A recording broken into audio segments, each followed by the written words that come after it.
मला सांगा, लक्ष्मी देवी जी बेलवनामध्ये तपस्या करत आहे कृष्णाच्या लीलेमध्ये प्रवेश करायला, लक्ष्मी देवी एवढं ऐश्वर्य इंद्राकडे तर आहे का? आणि आजच्या तथाकथित इंडस्ट्रीजवाल्याकडे तर आहे का? पण ती लक्ष्मी देवी ऐश्वर्याचं गठुडं घेऊन आहे, सगळं काही आहे, पण तिला लीलेमध्ये प्रवेश नाही. ती त्या वनामध्ये तपस्या करत बसले, हे भगवंता आम्हाला तुमच्या लीलेमध्ये प्रवेश द्या.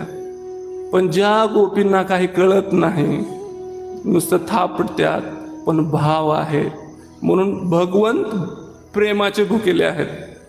थोर प्रेमाचा भुकेला हाची दुष्काळ तयाला, पोहे सुदाम देवाची फके मारे कोरडीची.